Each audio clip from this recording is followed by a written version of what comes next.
نحمده ونصلي ونسلم على رسوله الكريم أما بعد فأعوذ بالله من الشيطان الرجيم بسم الله الرحمن الرحيم من يطع الرسول فقد أطاع الله آمنت بالله صدق الله العظيم وبلغنا رسوله النبي الكريم الأمين إن الله وملائكته يصلون على النبي يا أيها الذين آمنوا صلوا عليه وسلموا تسليما بآواز بلند نبی کریم علیہ السلام کی بارگاہ میں درود و سلام پڑھیں الصلاۃ والسلام علیک یا رسول اللہ الصلاۃ والسلام علیک یا حبیب اللہ وعلى آلك وأصحابك يا سيدي يا محمد رسول الله صلى الله تعالى عليه وآله وسلم صدیق اقص حسن کمال محمد است فاروق ذل جاہ و جلال محمد است عثمان ضیاء شمع جمال محمد است حیدر بہار باغ خصال محمد است اسلام ما اطاعت خلفاء راشدین ایمان ما محبت آل محمد است معزز و محترم سامعین و ناظرین السلام علیکم ورحمۃ اللہ وبرکاتہ۔ اللہ رب العالمین کا کروڑ بار شکر و احسان ہے کہ اس خالق لم یزل نے ہمیں اپنے محبوب کی آمد کی خوشی منانے کا موقع عطا فرمایا۔ نبی کریم علیہ السلام کی آمد پر خوشی منانا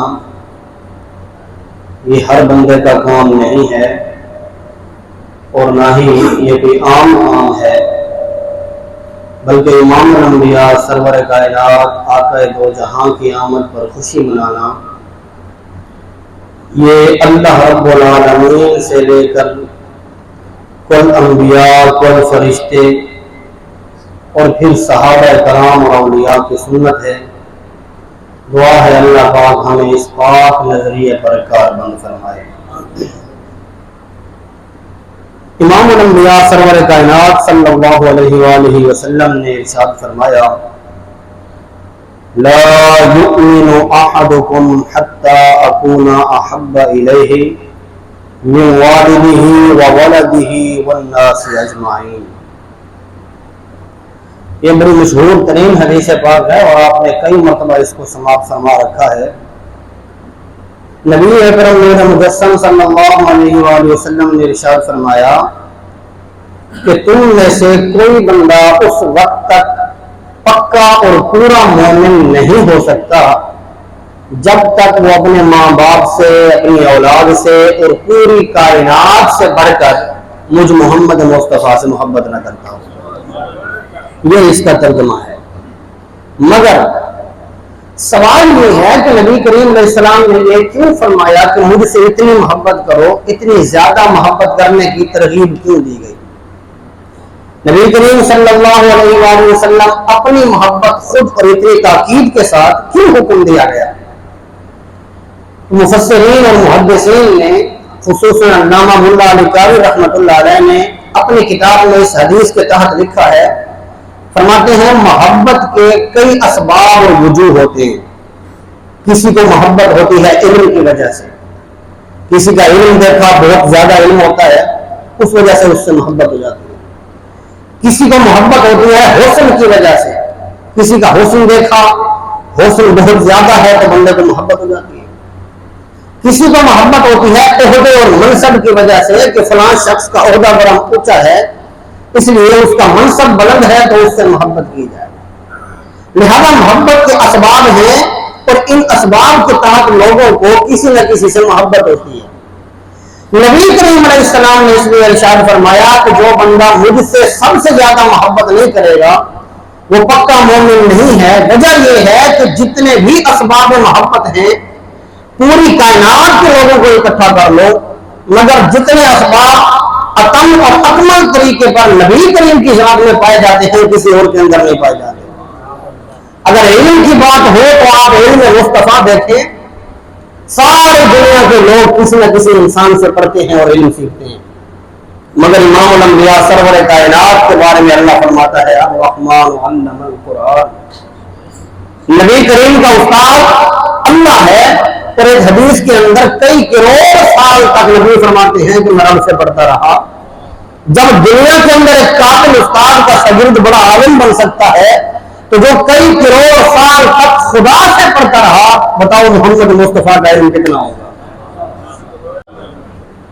اگر حسن کی بات کی جائے تو 10 جز حسن کے جو خدا نے بنائے تھے، طبرانی شریف کی حدیث پاک ہے، اللہ نے حسن کے 10 حصے بنائے، ایک حصہ اللہ نے اٹھا کر پوری کائنات میں بانٹ دیا۔ وہ درختوں کا حسن ہو یا انسانوں کا حسن ہو، وہ زمین کا حسن ہو یا آسمان کا حسن ہو، وہ جس جس چیز کے اندر خدا نے حسن رکھا ہے 10 حصوں میں سے ایک حصہ تقسیم ہوا ہے۔ 9 حصے اللہ نے اٹھا کر حضرت یوسف علیہ السلام کو دے دیے۔ شیخ عبدالحق محدث دہلوی فرماتے ہیں اتنا سونا یوسف ہے، مگر معراج کی رات مسجد اقصی میں پہلی صف میں موجود ہے، اپنے حسن پر مان ہے کہ میں کل انبیاء سے زیادہ حسین ہوں۔ پہلی صف میں موجود ہے کہ سارے انبیاء مجھے دیکھیں گے، میرا حسن دیکھیں گے، اش اش کریں گے کہ ہم بھی نبی ہیں، مگر یوسف کو خدا نے بڑا حسن عطا فرمایا ہے۔ اتنے میں امام الانبیاء کی سواری آتی ہے، حضور مسجد میں تشریف لاتے ہیں۔ شیخ عبدالحق محدث دہلوی فرماتے ہیں جو یوسف علیہ السلام نے اپنی زبان سے کلمات ادا کیے اس کا ترجمہ کرتے ہوئے فرماتے ہیں کہ جب یوسف نے حسن مصطفیٰ دیکھا تو اپنی زبان اپنے ہونٹوں پر انگلی رکھ کے فرماتے ہیں اے یوسف آج تک تو یہ سمجھتا رہا کہ میرا حسن زیادہ ہے، میں تمام نبیوں سے زیادہ حسین ہوں، مگر تجھے غلط فہمی تھی، جو تیرا حسن ہے یہ بھی زکات حسن محمد مصطفیٰ ہے۔ اس نے کیا خوب کہا، بے شک حسن زیادہ میرا کل جہانا نالو، پر نہیں قیمت زیادہ میری محبوبہ تیری زلفاں نالو۔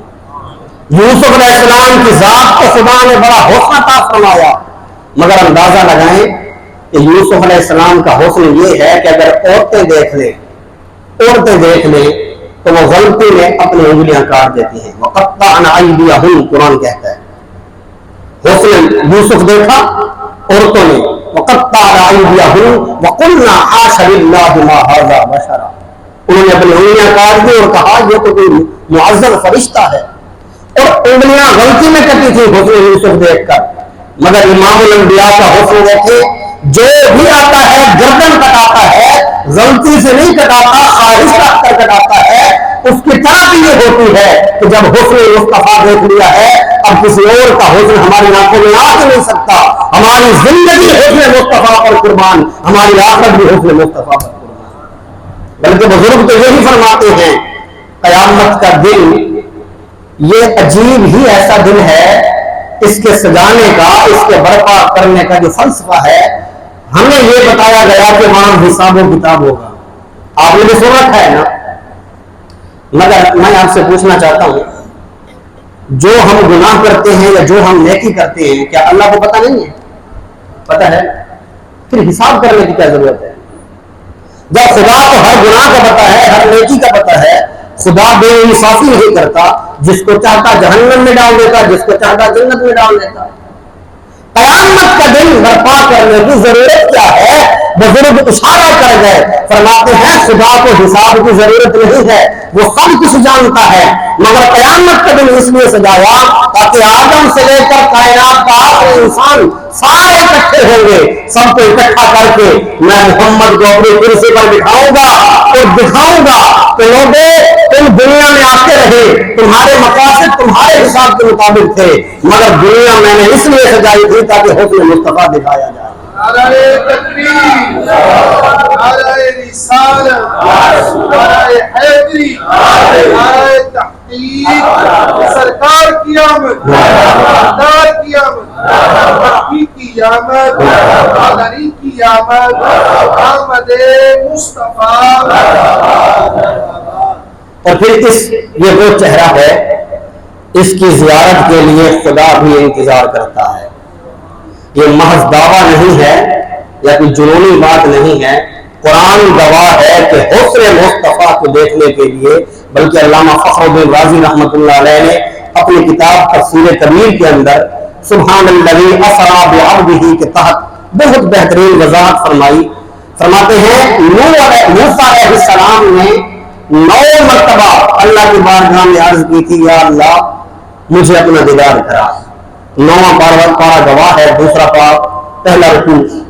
موسیٰ علیہ السلام نے 9 مرتبہ خدا کی بارگاہ میں عرض کی، یا اللہ مجھے اپنا دیدار کرا۔ اللہ نے جواب دیا، موسیٰ لن ترانی، تو مجھے نہیں دیکھ سکتا۔ اس کائنات میں جو آنکھوں سے مجھے دیکھ سکتا ہے وہ ایک ہی میرا محبوب ہے جسے محمد مصطفیٰ کہتے ہیں۔ 9 مرتبہ موسیٰ علیہ السلام نے عرض کی، یا اللہ مجھے اپنا دیدار کرا۔ اللہ نے 9 مرتبہ انکار کر دیا، مگر جب فخر بن رازی فرماتے ہیں جب 9ویں مرتبہ موسیٰ علیہ السلام نے عرض کی نا، یا اللہ مجھے اپنا دیدار کرا، توجہ فرمائے، بڑی پیاری بات ہے۔ تو اللہ رب العالمین نے فرمایا، اے موسیٰ تو مجھے تو نہیں دیکھ سکتا، پر مجھ نما ایک شخصیت ہے جو خدا نہیں ہے پر خدا سے جدا بھی نہیں ہے، جس کو دیکھنا خدا کو دیکھنا ہے۔ ایک رات آئے گی جسے معراج کراؤں گا میں اپنے محبوب کو، اس رات کے اندر اسے میں اپنے پاس بلاؤں گا، جس طرح وہ مجھے دیکھنے کی طرف رکھتا ہے اسی طرح میں خدا اسے دیکھنے کی طرف رکھتا ہوں۔ ایک رات آئے گی اسے بلاؤں گا، پھر میں اسے 50 نمازیں عطا کروں گا، پھر اس کو بھیجوں گا، نیچے تو کھڑے ہو جانا، اسے دیکھ کر یہ سمجھنا کہ میں خدا کو دیکھ رہا ہوں۔ ایک مرتبہ اسے دیکھ لینا، تو 9 مرتبہ مجھے کہا تھا اپنا دیدار کرا، میں 9 مرتبہ تجھے اسی شخصیت کا دیدار کراؤں گا۔ تو ایک مرتبہ اسے دیکھنا، رج کے زیارت کرنا، اس سے بات کرنا، گفتگو کرنا، ساتھ ہی اسے کہنا کہ 50 نمازیں پڑھنا مشکل ہے، اوپر جاؤ اور کچھ کم کرا کے آؤ۔ جب میرے پاس آئے گا میں 5 کم کر دوں گا، پھر تیرے پاس آئے گا پھر تو واپس بھیجنا۔ 9 مرتبہ تو نے کہا ہے میں 5 کر کے 45 نمازیں 9 مرتبہ معاف کرتا رہوں گا۔ تیرا جو 9 مرتبہ مجھے کہنا تھا وہ بھی ضائع نہیں جائے گا، ادھر تو اسے دیکھ کر آنا اور سمجھتے رہنا کہ میں خدا کو دیکھ رہا ہوں، ادھر وہ مجھے میرے پاس آتا رہے گا، مجھے اسے دیکھنے کی طرف رہتی ہے، میرا بھی کام ہوتا رہے گا، تیرا بھی کام ہوتا رہے گا۔ اور یہ کوئی محض دعویٰ نہیں ہے، حضور علیہ السلام کی صحیح السند صحیح المتن حدیث پاک موجود ہے۔ امام الانبیاء نے معراج کے بعد آ کر فرمایا، مر رآنی فقد رأى الحق، لوگوں جس نے خدا کو دیکھنا ہو وہ محمد مصطفیٰ کا چہرہ دیکھ لے، دیکھے گا محمد کو وہ گویا کہ اسے خدا نظر آ جائے گا چہرہ۔ اس لیے اعلیٰ حضرت نے فرمایا کہ کھلے اسرار محبوب و محب مستان غفلت پر، کھلے اسرار محبوب و محب مستان غفلت پر، شراب قدر الحق زیر جام مرغانی ہے، کہ جس نے قدر الحق کی شراب پینی ہے، جس نے خدا کے دیدار کی شراب پینی ہے، وہ چہرہ مصطفیٰ دیکھتا جائے اور خدا کا دیدار ہوتا جائے گا۔ اس لیے ہمارے بزرگوں نے لکھا اپنی کتابوں میں کہ جتنے نبی آئے ان سے یہ بھی مطالبہ کیا جاتا رہا کہ ہمیں خدا دکھاؤ۔ خود موسیٰ علیہ السلام سے بھی مطالبہ ہوا ہمیں خدا دکھاؤ۔ آگے سے نبی یہی کہتے تھے کہ ہم نے خود نہیں دیکھا تمہیں کیا دکھائیں۔ ہمارے پاس جبرائیل آتا ہے، خدا کا پیغام آتا ہے، کوئی کہتا تھا ہم سے خدا بات تو کر لیتا ہے پر دیکھا نہیں ہے، ہماری آنکھوں میں کوئی طاقت نہیں ہے کہ ہم خدا کو دیکھ سکیں۔ مگر ایک نبی محمد مصطفیٰ ایسے ہیں جنہوں نے 63 سالہ زندگی گزاری، 23 سالہ اعلان نبوت کے بعد گزاری، خدا کی پہچان کراتے رہے اور عبادتیں کرواتے رہے، کبھی بھی کسی نے یہ نہیں کہا ہمیں خدا دکھاؤ۔ بزرگوں نے وجہ لکھی ہے، وہ فرماتے ہیں جنہوں نے چہرہ مصطفیٰ دیکھا ہو پھر خدا دیکھنے کی ضرورت ہی نہیں رہتی، پھر طلب ہی نہیں رہتی، پھر خواہش نہیں رہتی۔ وہ یہی سمجھتے تھے جس محبوب کا چہرہ اتنا حسین ہے گویا اس خدا کا چہرہ تو اس سے زیادہ حسین ہے، لہذا یہ وہ چہرہ ہے جسے خدا بھی دیکھنے کی خواہش رکھتا ہے۔ اور پھر اس چہرے کی بند میں جو آیا وہ جامی ہو یا رومی ہو، اللہ اکبر۔ علامہ عبد الرحمن جامی کو جب دیدار ہوا، جب دیدار نہیں ہو رہا تھا تو بار بار عرض کرتے تھے، چسوئے من گزر آری منے مسکی زناداری، فدائے نقش نالائنک کنم جاں یا رسول اللہ، یا رسول اللہ ہم آپ کے دیدار کی طلب رکھتے ہیں، آپ کو دیکھنے کی خواہش رکھتے ہیں، آپ کے غلام ہیں، ہمارے سارا کچھ، ہمارا مال، ہماری عزت آپ پر قربان، مگر ایک مرتبہ اپنا دیدار تو کرا دو۔ اور یہ عاشق جانتے ہیں کہ محبوب کا دیدار کتنا قیمتی ہوتا ہے۔ محبوب کامل ہو، محبوب اتم ہو، معشوق اکمل ہو، پھر دیکھنے والا جانی جیسا ہو، تو یہی دعویٰ کرتا ہے یا رسول اللہ میں غریب ہوں، نادار ہوں، مفلس ہوں، اور آپ کا دیدار چاہتا ہوں، اگرچہ میرے پاس دنیاوی مال نہیں ہے، مگر جب آپ میرے گھر تشریف لاؤ گے، فدائے نقش نالائنک کنم جاں یا رسول اللہ، جہاں آپ قدم رکھو گے، آپ کی ذات پر نہیں، آپ کے قدم پر نہیں، نالین پر نہیں، جہاں آپ کی نالین کا نقش لگے گا، جہاں میں اپنی جان وہی قربان کر دے گا۔ یہ عاشق صادق تھے جو مصطفیٰ کے لیے اپنی زندگی گزارا کرتے تھے۔ ادھر بلال کو دیکھیں، عشق مصطفیٰ نے مستغرق ہے، وہ ظلم کرتے ہیں، پتھر مارتے ہیں، آگ ڈالتے ہیں، گرم ریت پر لٹا کر گرم لوہے گرم کر کے جسم میں مارتے ہیں۔ ایک مرتبہ امیہ بن خلف نے کہا اے بلال تجھے اتنا مارتے ہیں تجھے درد نہیں ہوتا؟ توجہ ہے آپ حضرات کی؟ اے بلال تجھے اتنا مارتے ہیں تجھے درد نہیں ہوتا؟ تو حضرت بلال مسکرانے لگے اور اس بدبخت کو بلایا اپنے قریب اور کہا کبھی تجھے عشق ہوا ہے؟ کبھی محبت ہوئی ہے؟ وہ کافر تھا، کافروں کا کیا تعلق عشق کے ساتھ؟ علامہ رومی فرماتے ہیں فضل انسان عشق آمد اے فلاں ناطق و باحق ہما این افطواں۔ اگر اس کا میں ترجمہ کروں تو بڑا مشکل ہے، مشکل سے مراد کے ایسے الفاظ ہیں کہ ترجمہ عجیب سمجھ جاتا ہے، مگر اتنا کہوں گا علامہ رومی رحمۃ اللہ علیہ فرماتے ہیں اگر صحیح کامل انسان بننا چاہتے ہو تو عاشق محمد مصطفیٰ بن جاؤ۔ جو بندہ عشق سے خالی ہے ابھی وہ انسان ہی نہیں بنا۔ ہر کے عاشق نیک وہ ازناف میں عشق، فرماتے ہیں جو عاشق نہیں ہے ابھی تک وہ انسان ہی نہیں ہے۔ کم تر از غور و کم نماز نیک، وہ بندر نہیں ہے بلکہ بھیڑیے سے بدتر ہے جس کے سینے میں عشق مصطفیٰ نہیں ہے۔ آپ اندازہ لگائیں کہ کس قدر فلسفہ عشق مصطفیٰ بیان کیا۔ بلال نے اسے قریب بلایا اور کہا کبھی عشق ہوا ہے؟ اس نے کہا مجھے تو کوئی پتہ نہیں ہے عشق کیا ہوتا ہے، محبت کیا ہوتی ہے۔ اللہ اکبر۔ پھر عاشق ہی عاشقوں کے رمز جانتے ہیں۔ شیخ سعدی فرماتے ہیں مسافر کی قدر وہی جانتا ہے جو خود کبھی مسافر ہوا ہو۔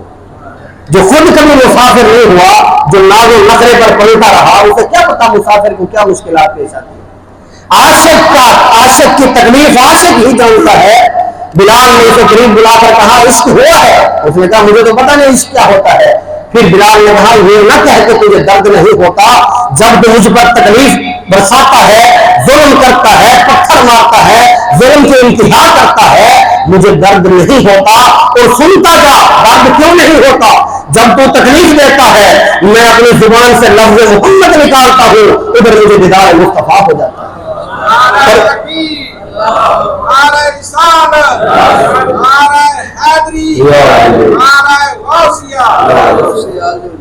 جب دیار محبوب ہو جائے پھر کوئی تکلیف نہیں رہتی۔ حضور خود فرما گئے، حدیث پاک ہے بڑی پیاری مسلم امام احمد بن حنبل کی، حضور فرماتے ہیں کہ جو بندہ زندگی میری محبت میں گزار گیا، جو شخص زندگی میری محبت میں گزار گیا، مرتے وقت تکلیف تو بڑی ہوتی ہے، اسرائیل جب روح کھینچتا ہے تکلیف تو بہت ہوتی ہے، پر حضور نے فرمایا مسلم امام احمد بن حنبل فرمایا جو شخص میری محبت میں زندگی گزار گیا، جب اسرائیل روح کھینچنا شروع کرے گا میں ادھر سے اپنا دیدار کرا دوں گا، اور جب میرے چہرے پر میرے عاشق کی نظر پڑ گئی پھر ایک جان کیا ہزاروں جانیں نکل جائیں مگر تکلیف کا نام و نشان ہے نہیں۔ یہ بلال تھے، فرماتے تھے تو تکلیف دیتا ہے میں نام محبوب لیتا ہوں اور محبوب کا دیدار ہو جاتا ہے۔ اللہ اکبر۔ ادھر اچھا پھر کسی سے محبت ہو نا، کسی سے عشق ہو، مزہ تب ہے کہ معشوق کو بھی پتا ہو میرے ساتھ یہ عشق کرتا ہے، محبوب کو بھی پتا ہو کہ اس کو میرے ساتھ محبت ہے، اور پھر محبوب ایک نسلی اور اچھے خاندان کی ہونی چاہیے۔ پھر اس کا فائدہ یہ ہوتا ہے کہ ادھر عاشق کو تکلیف ہو، محبوب مشرق میں ہو یا مغرب میں ہو، اسے پتہ چل جاتا ہے میرے عاشق پر کیا گزر رہی ہے۔ ادھر بلال پر تکلیف ہوتی ہے، حضور حرم کعبہ میں بیٹھے ہیں، وہی رو پڑتے ہیں کیونکہ ہمارا محبوب کمال ہے نا، جس نے حضور سے محبت کی پھر حضور نے کوئی قرض رہنے تو نہیں دیا نا۔ ادھر بلال پر تکلیف ہوتی ہے، حضور حرم کعبہ میں بیٹھ کر رو رہے ہیں، اور ایک مرتبہ کہہ بھی دیا اگر کاش کوئی ایسا بندہ ہوتا جو میرے بلال کو خرید کر میرے پاس لے آتا۔ اچھا پھر جب بھی حضور لفظ کاش بولتے تھے نا، کاش بول کر حضور کوئی بات کرتے تھے، اس بات کو پورا کرنے والی ہستی کا نام ابو بکر صدیق رضی اللہ عنہ۔ کوئی ایسی محمد مصطفیٰ کی خوشی نہیں ہے جو حضور علیہ السلام کاش کے ساتھ بیان کرے، صدیق کو اپنا آپ نہ کیوں بیچنا پڑ جائے، اور خوشی مصطفیٰ پر سب کچھ قربان کر دیا کرتے تھے۔ ادھر حضور نے کہا کاش کے بلال کو خرید کر لے آتا، صدیق وہیں سے اٹھ کے چلے گئے۔ پہلے تو اجازت بھی طلب کیا کرتے تھے، مگر جب خوشی مصطفیٰ کا معاملہ ہو بغیر اجازت کے چلے گئے۔ فاروق اعظم اور مولا علی فرماتے ہیں جس جذبے کے ساتھ ابو بکر اٹھے نا، ہمیں پتہ چل گیا کہ جو مرضی ہو جائے اب یہ بلال کو لے کر ہی آئے، کیونکہ صدیق تھا نا، اور فقط صدیق نہیں صدیق اکبر ہے، افضل الخلق بعد الانبیاء بالتحقیق، جو علی کا بھی امام ہے جو فاروق کا بھی امام ہے۔ اٹھے اور گئے۔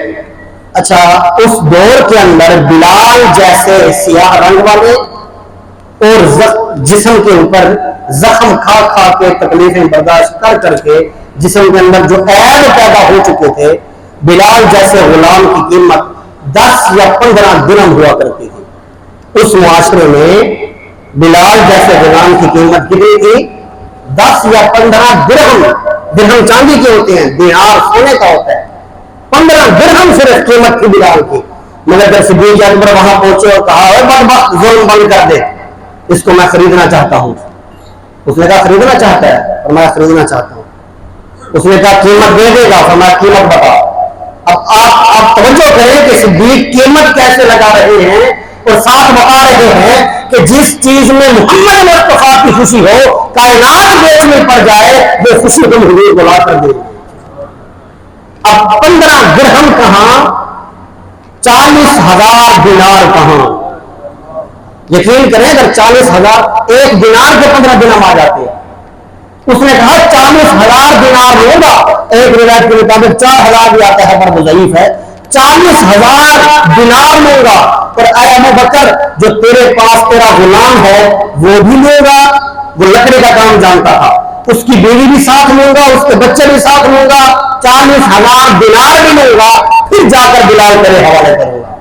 اس نے قیمت زیادہ بتائی کہ یہ خرید نہیں سکے گا، پر جو صدیق اکبر سنے، فرمایا او بدبخت تیری تو عقل ہی کم تھی، تیری سوچ بھی ناقص تھی، تو نے اپنی گھٹیا سوچ کے مطابق 40,000 دینار مانگا، مگر میں اپنے نبی کی خوشی کے لیے آج 80,000 دینار لے کر آیا تھا۔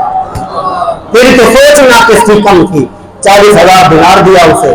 اس نے کہا اے ابو بکر پوری دنیا میں تو کاروبار کرتا ہے، پوری دنیا میں تو گھومتا ہے اور لوگ تجھ سے فیصلے کرواتے ہیں، تجھے پتہ نہیں ہے کہ اس کی قیمت چند درہم ہے، تو اتنے 1000 دینار دے رہا ہے، تیرا عقل کام نہیں کر رہا؟ اللہ اکبر۔ مسلم شریف والے جب یہ واقعہ بیان کیا نا تو جھما کر رکھ دیا۔ ابو بکر صدیق نے فرمایا ہیرے کی قدر سونار جانتا ہے، صدیق اکبر نے فرمایا۔ اور مسلم شریف والا کہتا ہے کہ اگر ہیرا آ جائے بندر کے ہاتھ میں تو جس طرح اس کے ہاتھ میں پتھر آ جائے وہ بھی پتھر ہے، ہیرا آ جائے وہ بھی پتھر ہے۔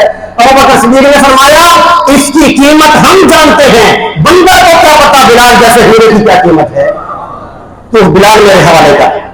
بلال صدیق اکبر کے حوالے ہو گئے، مگر ظلموں کی وجہ سے، سختیوں کی وجہ سے، سزا کی وجہ سے چل نہیں پا رہے تھے۔ اور ادھر امام الانبیاء کا کیا مقام ہے؟ مولا علی فرماتے ہیں حرم میں بیٹھتے تھے، جائے نماز کے اوپر بیٹھے تھے، حضور علیہ السلام بلال کے انتظار میں کبھی حرم سے باہر جاتے بغیر جوتے کے، پھر واپس آتے، پھر باہر جاتے، امامہ پہننا بھول جاتے، جوتا پہننا بھول جاتے۔ یہ ہے محبوب، یہ ہے خدا کا محبوب جسے ہم بھی محبوب رکھتے ہیں۔ اگر محبوب ایسا ہو جو غلاموں کی اتنی سوچ رکھے اور طلب رکھے تو پھر ہمیں بھی چاہیے کہ ہم حضور پر قربانی ہو جائیں۔ وہ باہر جاتے ہیں، اندر آتے ہیں، دور سے دیکھا کہ ابو بکر بلال کو لے کر آ رہے ہیں۔ حضرت علی فرماتے ہیں حضور دوڑے، کیا منظر ہوگا کہ جب حضور اپنے غلام کے لیے دوڑ رہے ہوں۔ اللہ اکبر۔ اور یہ فقط بلال کے ساتھ خاص نہیں ہے، بلال جیسا عشق جس کے سینے میں آیا محمد مصطفیٰ اسی کے لگے پڑے، چاہے وہ میدان محشر ہو وہ دنیا ہو، جس کے دل میں محبت مصطفیٰ آ گئی، عشق مصطفیٰ آ گیا، حضور اس کا قرض رہنے نہیں دے۔ کاش کہ ہم محمد مصطفیٰ پر قربان ہو جاتے، اپنے نبی پر دیوانے ہو جاتے۔ حضور دوڑے اور جا کر اس بلال کو جس کی قیمت 15 درہم لگتی تھی اس دور میں اپنے سینے سے لگایا۔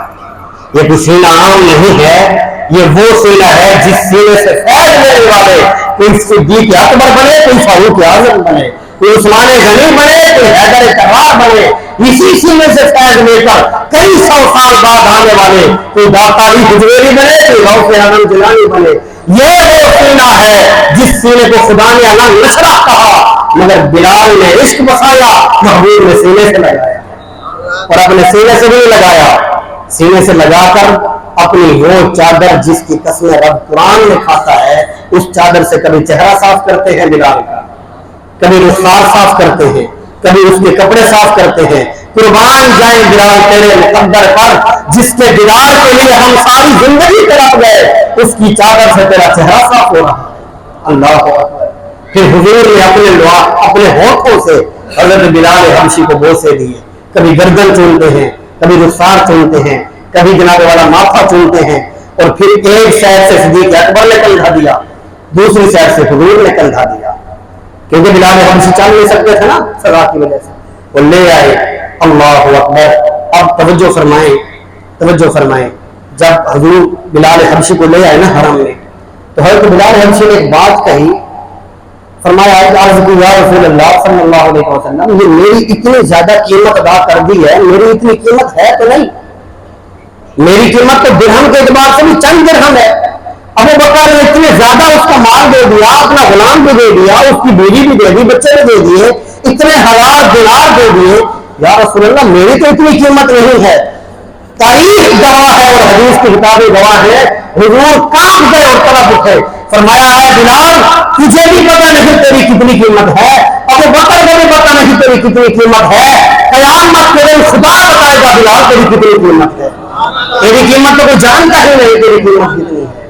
اللہ اکبر۔ اچھا، جس خریدے ہوئے بلال کا یہ مقام ہے، خریدنے والے صدیق کا مقام کیا ہوگا؟ وہ بھی تو کوئی کم نہیں ہے نا۔ میرے شیخ کریم فرماتے تھے کئی سو جبرائیل آ جائیں پر صدیق کے مقام میں صدیق کے لفظ کے ساتھ تک نہیں پہنچ سکتے، کیوں؟ وہ سجد الملائکہ ضرور ہیں پر عاشق نہیں ہے۔ جبرائیل عاشق ہے، اگر عاشق ہوتا تو سدرۃ المنتہا پر رک جاتا، ادھر عاشق تھا نا، چاہے غار ثور ہے، چاہے سفر ہے یا حضر ہے، جان کی پرواہ نہیں کی، فرمایا یا رسول اللہ جب تک سانس جاری ہے آپ پر قربان ہے۔ ادھر وہ رک گیا اور ساتھ کہنے لگا اگر میں اڑ گیا تو میرے پر جل جائیں گے، اپنی پڑ گئی نا، تو اس میں بزرگ فرماتے ہیں جبرائیل سے بڑا مقام صدیق اکبر کا ہے، جس نے غار میں اپنی جان کی پرواہ۔ عاشق کا مقام سب سے اونچا ہے اور عاشق سچا ہونا چاہیے۔ بلال حبشی نے عرض کی یا رسول اللہ میری اتنی قیمت نہیں ہے، فرمایا بلال تیری قیمت کوئی لگا نہیں سکتا، تیری قیمت جانتا ہے تو رب العالمین جانتا ہے۔ اب پھر حضور نے فرمایا جو ہم سے محبت کرے اور عشق کرے ہم اس کا قرض اپنے پاس رکھتے نہیں ہیں، اے بلال میں تجھے اس کائنات میں بھی اور آخرت میں بھی ایک فضیلت دینا چاہتا ہوں، ایک دنیا میں ایک آخرت میں۔ دنیا کی فضیلت کیا ہے؟ دل کے کانوں سے سنیں، امام الانبیاء سے بڑھ کر معزز گھرانہ کسی کا نہیں ہے۔ آپ سارے متفق ہیں اس بات پر، نبی کے گھرانے سے بڑھ کر کسی کا گھرانہ معزز پکی بات ہے نا۔ تو حضور نے فرمایا جس طرح میرا نسب خدا نے بنایا ہے قیامت تک کسی اور کا نسب نہیں ہے، حتیٰ کہ حضور نے فرمایا میرا نسب قیامت کے دن سارے نسب ختم ہو جائیں گے، نفسی کا معاملہ ہوگا، پر میرا نسب قیامت والے دن بھی برقرار ہے۔ سب سے افضل گھرانہ میرے نبی کا ہے، پر حضور نے فرمایا اے بلال تو نے میری خاطر غرم برداشت کیے، لہذا آج میں صحابہ میں اعلان کرتا ہوں تو کوئی عام گھرانے کا فرق نہیں ہے، تو کوئی ایک غلام نہیں ہے اور حبشی نہیں ہے، بلکہ تیرے دل میں ہمارا عشق ہے. میں اعلان کرتا ہوں یا بلالو انت من اہلی, آج سے تو غلام گھرانے کا فرد نہیں, بلکہ جس طرح علی میرے گھر کا فرد ہے, حسن و حسین میرے گھر کے فرد ہیں, تو بھی میرے گھر کا ایک فرد ہے. یہ دنیا میں فضیلت دی ہے. اللہ اکبر. یہ بلال وہ ہے جو غلام بھی ہے, اجنبی بھی ہے, حبشی بھی ہے, پر دل میں عشق مصطفیٰ ہے. خدا نے یہ مقام دیا. ادھر ابو لہب ہے, عربی بھی ہے, سردار بھی ہے, قریشی بھی ہے, مگر دل میں مقام مصطفیٰ نہیں رکھتا. حضور نے فرمایا ہمارا اس سے کوئی تعلق نہیں ہے. یہاں سے پتہ یہ چلا جس کے دل میں عشق مصطفیٰ ہے وہ حضور علیہ السلام کے بہت قریب ہے. آخرت میں حضور نے فرمایا تجھے ایک فضیلت دینا چاہتا ہوں. فرمایا قیامت کے دن مجھ سے پہلے کوئی نبی بھی جنت نہیں جا سکتا, سب سے پہلے میں جنت میں جاؤں گا. اور پھر جب نبی جائیں گے کسی نبی کی امت میری امت سے پہلے جنت میں نہیں جا سکتی. فرمایا اے بلال مجھ سے پہلے جنت میں کوئی نہیں جا سکتا, نبی بھی نہیں جا سکتے, مگر قیامت کے دن میری سواری کی لگام تیرے ہاتھ میں ہوگی. تو میری لگام پکڑ کے سواری کی جنت میں پہلے داخل ہوگا. مجھ سے پہلے نبی بھی نہیں جا سکتے, مگر تو بلال وہ ہستی ہے جو مجھ سے پہلے جنت میں جائے. یہ حضور نے مقام دیا. اور پھر جب بلال حبشی حضور کے وصال کے بعد آئے نا مدینہ المنورہ, اپنے کندھے پر ایک تھیلا رکھا ہوا ہے, ہاتھ میں ایک عصا ہے, فقیروں جیسا لباس ہے. عاشق تو پھر جس لباس میں وہ عاشقی ہوتے ہیں. ان کو پتا چلا بلال حبشی سرکار کو کہ فاروق اعظم کا دور ہے اور مجلس لگی ہے. فاروق اعظم بھی عام بندہ نہیں یار, یہ وہ بندہ ہے جو کیسر اور کسرا کے بادشاہوں کو اپنے جوتے کی نوک پر رکھتا ہے, جس کے صدقے خدا نے آج بھی دنیا پر دین اسلام پھیلا دیا ہے, جس کے اندر نبی ہونے کی ساری طاقت دنیا موجود ہیں. اگر حضور کے بعد کوئی نبی آنا ہوتا تو یہ نبی بنتا ہے, مگر مجلس کے اندر کسی کو آنے کی اجازت نہیں ہے, بادشاہ بھی نہیں آ سکتے. بلال حبشی کو پتا چلا کہ ادھر فاروق اعظم کی مجلس لگی ہے, آپ نے بغیر اجازت اندر داخل ہو گئے. تاریخ بتاتی ہے کہ جب یہ اندر داخل ہوئے فاروق اعظم ہاتھ باندھ کر کھڑے ہو گئے. ہاتھ باندھ کر, بادشاہ وقت ہے, ہاتھ باندھ کر کھڑے ہو گئے. لوگوں نے کہا اے عمر تجھے کیا ہو گیا, بادشاہ تیری اجازت کے بغیر یہاں آ نہیں سکتے, یہ فقیر ہے, مجبور ہے, تھیلے اٹھائے ہوئے ہیں, گنگا اٹھایا ہوا ہے, ہاتھ باندھ کر تو کھڑا ہو گیا. اللہ اکبر. فاروق اعظم نے فرمایا یہ کوئی عام فقیر تو نہیں نا, یہ در مصطفیٰ کا فقیر ہے. جب فاروق اعظم نے بلال کو پکڑ کر اپنی مسند پر بٹھانا چاہا تو حضرت بلال حبشی رو پڑے. فرمایا میں نے ساری زندگی غلامی, ساری زندگی محمد مصطفیٰ کی غلامی میں گزاری ہے, یہ حکومت والی مسندیں مجھے اچھی نہیں لگتی, نہ مجھے بیٹھنا آتا ہے, یہاں آپ بھی اچھے لگتے ہیں, آپ بیٹھے. اچھا اگر میرے جیسا کوئی خوشامد کسی اور کی بات نہیں کرتا, میرے جیسا کوئی خوشامدی ملا ہوتا تو اس نے کہہ دینا تھا حضور میں آیا ہی آپ کے پاس ہوں تاکہ کچھ اشرفیاں مل جائیں, کچھ جناب والا پیسے مل جائیں, کچھ مال مل جائے. بلال کا جناب والا حیرت دیکھے, فرماتے ہیں میں آیا تو اپنے نبی کے روزے پر تھا, میں نے کہا چلو عمر کو بھی سلام کرتا جاؤں. یہ نہیں کہا, خوشامد نہیں کی, اور میں آیا تو میں اپنے نبی کے پاس تھا, میں نے کہا چلو تیرے پاس بھی ہوتا جاؤں. پر فاروق اعظم ہاتھ باندھ کر کھڑے اور بار بار کہہ رہے ہیں اے بلال میں تیرا نوکر ہوں, تو میرا سردار ہے. لوگوں نے کہا فاروق اعظم سرکار کے بعد جانے حضور آپ بادشاہ ہیں, بادشاہ وقت ہیں, خلیفۃ الرسول ہیں, آپ اس کو کہہ رہے ہیں کہ تو میرا سردار ہے, میں تیرا غلام ہوں, یہ کیوں کہہ رہے ہیں؟ سنے فاروق اعظم کا جواب. فرمایا جب حضور حجۃ الوداع کے موقع پر حج کر رہے تھے اور اونٹنی پر بیٹھ کر طواف کر رہے تھے تو فرمایا کئی ہزار صحابہ تھے حرم کعبہ میں. طواف کرنا ایک عبادت ہے, اس عبادت میں نبی کی زبان پر جس کا نام آتا تھا, صدیق بھی وہاں موجود تھے, میں بھی تھا, عثمان بھی تھے, علی بھی تھے, ہزاروں صحابہ تھے, مگر حضور نے بلال کا نام لے کر کہا کہاں ہے میرا بلال, مجھے اذان سنائے, میرے دل کو سکون پہنچائے. فرمایا یہ وہ ہستی ہے کہ عبادت میں حضور جس کا نام لیتے تھے یہ بلال حبشی ہے. اور پھر فاروق اعظم فرماتے ہیں میں تو اس دن سے بلال کا دیوانہ ہو گیا جب سے میں نے اسے دیکھا کہ یہ کعبے کی چھت پر ہے, کعبے کی چھت پر اذان دیتا ہے, اللہ اکبر ادھر لے کر کے کہتا ہے, اشہد ان لا الہ ادھر لے کر کے کہتا ہے, اشہد ان محمد رسول اللہ ادھر لے کر کے کہتا ہے. جب ہم نے دیکھا کہ بلال کا کیا ہو گیا ہے ایک طرف منہ کر کے اذان نہیں دیتا. پھر ہمیں پتا چلا بلال کعبے کی طرف منہ کر کے اذان دینے کا محتاج نہیں. جہاں حضور کی سواری چلتی ہے بلال کا چہرہ وہی گھوم جاتا ہے. جدھر نبی کی سواری گھومتی ہے بلال وہی چہرہ کرتا ہے. تو یہ بلال ہے جو عشق مصطفیٰ میں مستغرق ہوا, اور جو بھی عشق مصطفیٰ میں آیا نبی کریم نے اس کو رنگ دیا. وہ چاہے اونٹ اور بکریاں چرانے والا ویسے کرنی ہو. نبی نے صلح کیا دیا, عصر کی نماز کے بعد اپنے بٹن کھولتے تھے, مسجد نبوی سے باہر آ کر امام الانبیاء عصر کی نماز کے بعد بٹن کھولتے تھے اور یمن کی طرف منہ کر کے کہتے تھے ابو بکر مجھے یمن سے جنت کی خوشبو آتی ہے, مجھے کرن میں میرے ایک عاشق کا سینہ میری محبت میں جلتا ہے, وہاں سے مجھے جنت کی خوشبو آتی ہے. آپ اندازہ لگائیں غلام تو حضور کے دور میں بھی بڑے تھے, عاشق تو حضور کے دور میں بھی بڑے تھے, مگر حضور نے فرمایا اے عمر اے علی تم میرے اس دیوانے کو ملو گے. اس کی زلفیں بڑی بڑی ہیں, آنکھیں پھٹی پھٹی رکھتا ہے, چہرہ نیچے کر کے رکھتا ہے, داڑھی کے اندر دھول ہوتی ہے, مگر میرے عشق میں مستغرق ہوتا ہے. اللہ فرمایا تم مجھ سے ملو گے, اپنا جبہ اتارا. یہ جبہ مصطفیٰ کا جبہ ہے جو حضور کے جسم سے ایک مرتبہ کپڑا لگ جائے. فاروق اعظم سرکار گئے تھے نا دعوت پر, رومال دیکھا تھا کہ صحابی رومال اٹھاتا ہے, تندور میں ڈالتا ہے, صاف ہو جاتا ہے, نکال دیتا ہے. عمر بن خطاب حیران ہو گئے کہ آگ نے کپڑے کو نہیں جلایا بلکہ صاف کر کے نکال دیا. تو اس صحابی نے کہا جس طرح آپ ہمارے گھر دعوت پہ آئے ہیں اسی طرح ایک مرتبہ جلوہ جانا بھی ہم نے دیکھا تھا. حضور بھی تشریف لائے تھے, حضور نے اسی رومال سے اپنے ہاتھ صاف کیے تھے. پھر حضور نے کہا تھا جس کو ہمارے ہاتھ لگ جائیں نہ اسے دنیا کی آگ جلاتی ہے نہ جہنم کی آگ جلاتی ہے.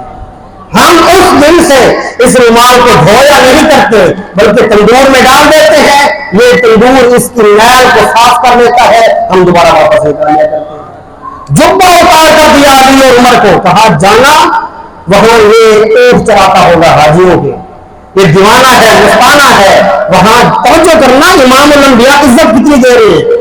فرمایا وہاں جانا میرا عاشق ہے, دیوانہ ہے, اسے جا کر کہنا تیرا نبی سلام دیتا تھا اور ساتھ کہتا تھا کہ میرے لیے بھی دعا کر دے, میری امت کے لیے بھی دعا کر دے. عشق مصطفیٰ کا مقام یہ ہے کہ رہتا کرم میں ہے. ایک مرتبہ بھی ملاقات نہیں ہوئی پر دل میں عشق مصطفیٰ ہے تو امام الانبیاء نے عزت لے دی. علی کو بھی بھیجا, عمر کو بھی بھیجا. بادشاہ وقت عمر جا کر کہتا ہے اے شخص تیرا نام کیا ہے. ہمیں کوئی چھوٹا موٹا عہدیدار آ کر پوچھے نا کہ ایسی پورا شجرہ دس دے رہے ہیں, اس شہر کی دنیاوی مفاد ہو. پر عشق مصطفیٰ وہ غیرت مندی کا نام ہے. علی اور عمر جیسے شخصیات بڑی ہیں, پوچھتی ہے تیرا نام کیا ہے, کہتا ہے میرا نام عبداللہ ہے.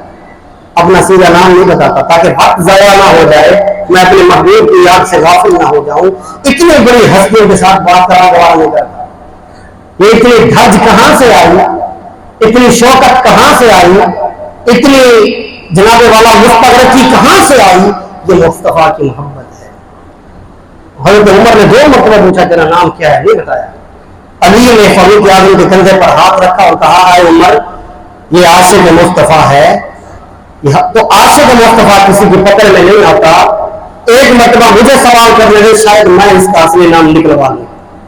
مولا علی نے کہا اے شخص تجھے تیری ماں کی قسم ہے وہی نام بتا جو تجھے ماں نے تیرا رکھا. اب پھنس گیا, پھنس گئی جان شکنجے اندر جو ویلے دے وچ گنا, کیونکہ تو ایسا اپنی ماں کا بڑا ادب کرتا تھا نا. ماں کی خدمت کی خاطر مقام صحابیت چھوڑ دیا تھا. اگر چاہتا تو حضور کا دیدار کر سکتا تھا پر ماں کے ادب کی خاطر مقام صحابیت چھوڑا. مولا علی نے پھنسا دیا. اب اسے بتانا پڑا کہ میرا نام اویس ہے, پر اس نے پھر حد کر دی. اس نے کہا علی تجھے گھٹی مصطفیٰ کی لگی ہے, تم مصطفیٰ کی گود میں پڑا ہے, 30 سال حضور کی عمر کی تو پیدا ہوا, آج تک تو مصطفیٰ کے گھر میں رہتا ہے. بتا حضور علیہ الصلوۃ والسلام کے منہ سے جو نور نکلتا تھا وہ کسی دانت سے نکلتا تھا یا کہیں اور سے نکلتا تھا.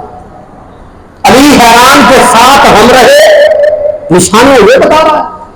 اس کو کیسے یہاں سے معلوم یہ ہوا عاشق مصطفیٰ دنیا کے جس کونے میں ہو حضور کھل کر اپنا دیدار کراتے ہیں اور وہ جانتا ہے میرا محبوب کیسا ہے. تو اس نے کہا بتا علی، بڑے دعوے کرتا ہے کہ میں حضور کے ساتھ رہا، وہ نور کہاں سے نکلتا تھا؟ حضور علیہ السلام کے دانتوں سے نور نکلتا تھا، سامنے کمرہ ہوتا تو کمرہ روشن ہو جاتا، اندھیرا ہوتا تو اندھیرا ختم ہو جاتا، حتیٰ کہ ہم عائشہ فرماتی ہیں میری سوئی بھی کمرے میں گر جاتی، حضور آ کر مسکرا دیتے، میں اپنی سوئی ڈھونڈ جاتا۔ اب سوال ہوا، علی فرماتے ہیں مجھے پتا نہیں ہے، اویس بتاتا ہے پھر میں بتاتا ہوں کہ میں کہ حضور کا نور کہاں سے نکلتا تھا۔ اویس کرنی نے کہا جب حضور مسکراتے تھے سامنے والے دو دانتوں کے درمیان بالکل چھوٹا سا فاصلہ تھا، ان فاصلے سے نور نکلتا تھا، جتنا بھی اندھیرا ہوتا وہ ختم ہو جاتا۔ پھر عمر بن خطاب کو کہا اے عمر تو خلیفۃ الرسول ہے، تو حضور کے ساتھ جنگیں لڑتا رہا، بڑا حضور کا ساتھ دیا ہے، حضور کا فخر ہے، تو بتا امام الانبیاء سرور کائنات کے سر اور داڑھی میں کتنے بال سفید تھے جب وصال ہوا؟ عمر بن خطاب حیران، ہاتھ باندھ کے عرض کرتا ہے کہ 7 تو رہے ہیں پر اتنے بریٹی والے گنا لوگوں نے پتا نہیں۔ فرمایا پھر میں بتاتا ہوں، تم کہتے ہو ہم حضور کے ساتھ رہے، میں قلم میں بیٹھ کر یہاں میں بیٹھ کر تڑپتا تھا عشق مصطفیٰ میں، حضور وہاں ہوتے تھے دیدار یہاں کراتے تھے۔ اللہ اکبر۔ فرمایا 21 بال سفید تھے حضور کے جب آپ کا وصال ہوا، باقی سارے بال آپ کے کالے تھے، وہاں پر بیٹھا ہوا۔ اور یہ وہ عاشق رسول ہے جو فقط خود عاشق نہیں تھا، اس کے بکریاں اور اونٹ بھی عشق مصطفیٰ میں مفرق تھے۔ کیسے؟ کتابیں بتاتے ہیں جب یہ ریگستان میں جاتا، وہاں جا کر اپنے اونٹوں کے اگلے ٹانگیں باندھ دیتا تھا، بکریوں کو باندھ کر بٹھا دیتا تھا اور پھر اپنے محبوب کے ذکر شروع کر دیتا تھا۔ کبھی حضور کے حسن کا چرچا کرتا، کبھی حضور کے چہرے کا چرچا کرتا، کبھی حضور کی سخاوت کا چرچا کرتا۔ یہ واحد عاشق رسول ہے جس کی بکریاں اور اونٹ بھی عشق مصطفیٰ میں رویا کرتی تھی۔ اور پھر جب اللہ نے عشق دیا ہے، پھر مقام بھی دیا ہے، پھر محمد جیسی شخصیت دعا کے لیے عرض کرتی ہے۔